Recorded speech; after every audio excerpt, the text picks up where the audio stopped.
Hi అండి అందరికీ welcome back to our YouTube channel. ఈరోజు వీడియో వచ్చేసి మీకైతే థంబ్నైల్ చూస్తే ఆటోమేటిక్గా అర్థమైపోయి ఉండొచ్చు. నా ఛానల్ అయితే 3 monthsలోనే మానిటైజేషన్ అయితే కంప్లీట్ చేసుకుంది. నాకు రీసెంట్గానే గూగుల్ యాడ్సెన్స్ నుంచి అయితే పిన్ వచ్చింది.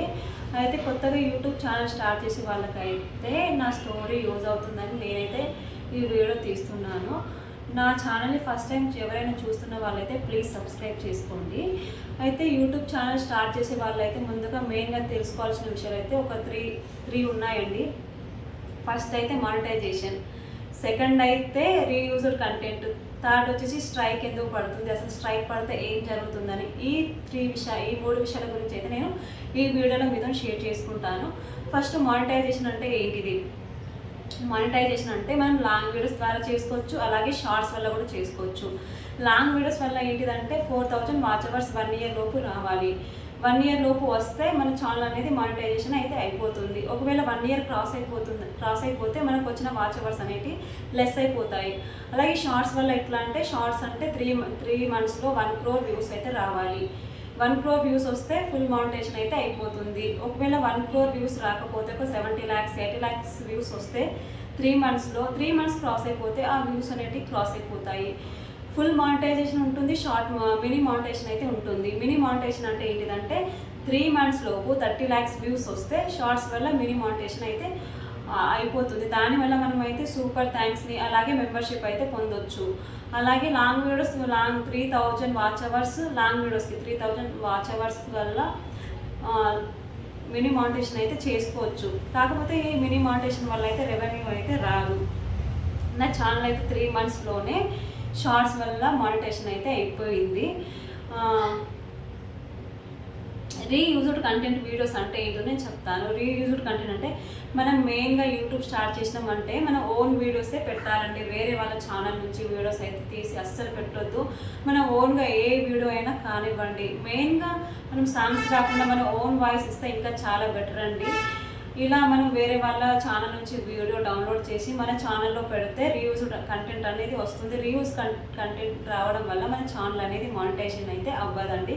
స్ట్రైక్ అనేది ఎందుకు వస్తుందంటే మనం స్ట్రైక్ అంటే ఎలా, ఇప్పుడు చిన్నపిల్లలు ఏడుస్తున్నది కానీ, ఒకవేళ గొడవ పడుతున్నది కానీ, ఒకవేళ యాక్సిడెంట్ అయింది ఇలాంటివి పెడితే మాత్రం స్ట్రైక్స్ వస్తాయి. అలాగే వేరే వాళ్ళ ఛానల్ వాయిస్ని మనం వాళ్ళ పర్మిషన్ లేకుండా, కొందరైతే ఇప్పుడు నేను మాట్లాడుతున్నా నా వాయిస్కి వేరే వాళ్ళ వీడియోస్ పెట్టుకోవచ్చు.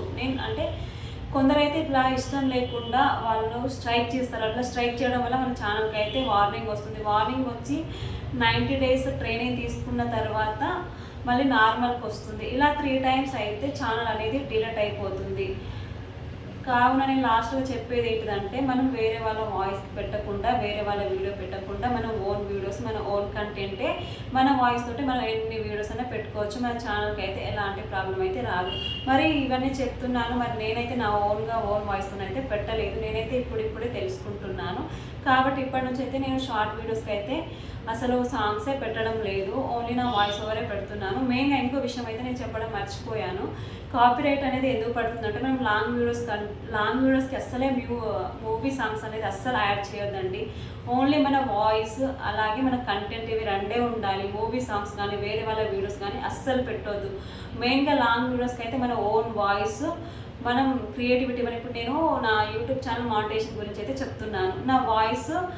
నా వాయిసే చెప్తున్నాను. ఇందులో ఒకవేళ మూవీ సాంగ్స్ యాడ్ అయితే కాపీరైట్ అయితే నాకు పడుతుంది. కాపీరైట్ పడడం వల్ల ఏమవుతుందంటే ఛానల్ మానిటైజేషన్ అయిపోయినా నాకు రెవెన్యూ అనేది రాదు. ఈ వీడియోకి అయితే రెవెన్యూ అనేది రాదు. కావున ఇప్పుడు ఛానల్ స్టార్ట్ చేయాలనుకున్న వాళ్ళైతే మీ ఓన్ వీడియోస్, ఓన్ కంటెంట్తో పెట్టండి. ఏం ప్రాబ్లం కాదు. అలాగే ఇప్పుడు వ్యూస్ వస్తలేవు అని ఇంట్రెస్ట్ తగ్గిపోతుంది కావచ్చు. కాకపోతే యూట్యూబ్ ఛానల్ స్టార్ట్ చేసిన వాళ్ళకైతే ఎప్పుడో ఒకసారి అయితే రీచ్ అనేది వస్తుంది.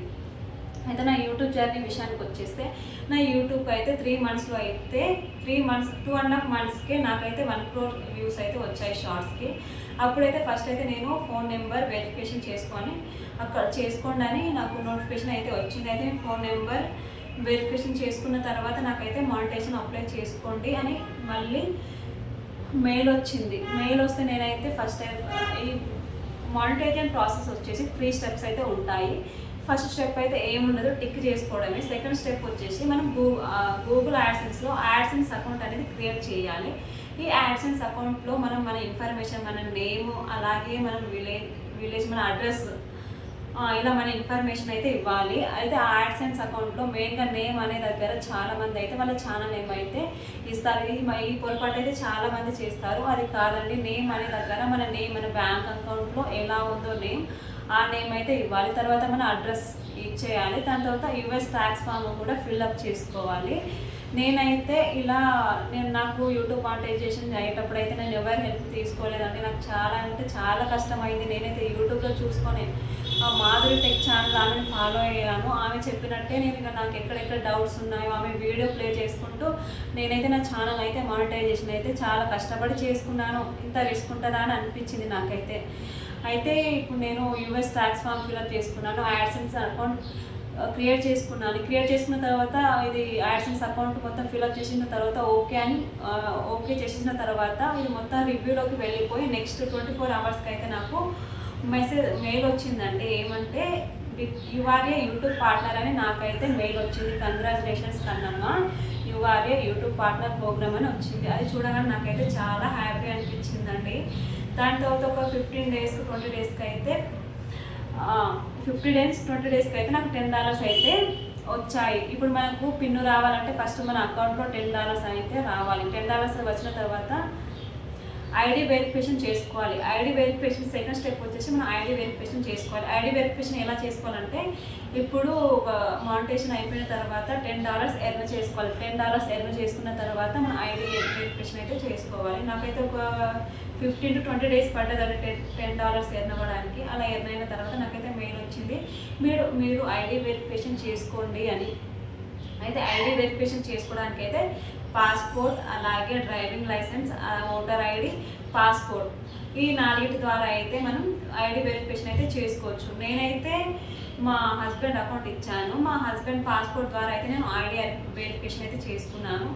ఐడి వెరిఫికేషన్ చేసుకుంటేనే మనకైతే పిన్ వస్తుంది. ఐడి వెరిఫికేషన్ అనేది నాకైతే చాలా ప్రాబ్లం అయిందండి. ఫస్ట్ అయితే నేను పాన్ కార్డ్ ద్వారా చేశాను. పాన్ కార్డ్ ద్వారా నాది కాలేదు. అందుకే మా బావ వచ్చేసి నేను పాస్పోర్ట్తో ఇంకా ట్రై చేశాను. అయితే ఓకే అయిపోయింది. వితిన్ 2 minutesలో అయితే ఐడి వెరిఫికేషన్ అయితే అయిపోయింది మీది అని వచ్చింది. ఇక పిన్ నెక్స్ట్ డే మార్నింగ్ వచ్చేసి నాకు మెయిల్ వచ్చింది, మీకు మెయిల్ పంపించాము మీ అడ్రస్ కానీ మెయిల్ వచ్చింది. తర్వాత నాకు 10 డేస్కి అయితే మెయిల్ వచ్చింది మా ఇంటి దగ్గర పోస్ట్ ఆఫీస్కి అయితే. ఆ మెయిల్ వచ్చిన తర్వాత మెయిల్లో నాకు 6 digits పిన్ వచ్చాయండి. ఆ పిన్ నేను అక్కడ అడ్రస్ వెరిఫికేషన్ దగ్గర ఎంటర్ చేసి నాకు అడ్రస్ వెరిఫికేషన్ అయితే కంప్లీట్ అయిపోయింది. తర్వాత అయితే నాకు బ్యాంక్ డీటెయిల్స్ ఇవ్వాలి. బ్యాంక్ డీటెయిల్స్ ఇవ్వడానికి అయితే యాడ్సెన్స్ అకౌంట్లో మినిమం బ్యాలెన్స్ అయితే ఉండాలి. ఒక $15 or $25 ఉండాలి. కాకపోతే నాకు వైటీ స్టూడియోలో ఎన్నోలో ఉన్నాయి, ఒక $30 అయితే ఉన్నాయి. కాకపోతే యాడ్సెన్స్ అకౌంట్లోకి అయితే రాలేదు.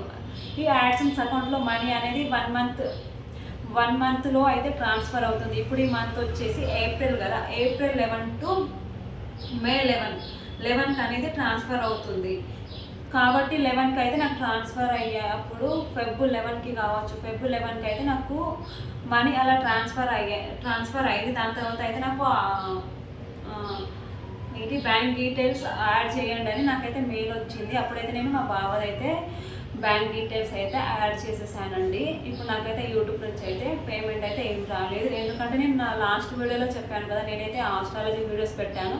ఫస్ట్ నుంచి నాకు నా వాయిస్, నా ఫేస్ చూపించి నా ఓన్ వీడియోస్ పెడితే నా ఛానల్కి రీచ్ ఉండేదేమో కావచ్చు. నేనైతే ఆస్ట్రాలజీ వీడియోసే పెట్టానని చెప్పాను కదా, ఆస్ట్రాలజీ వీడియోస్ అయితే పెట్టాను.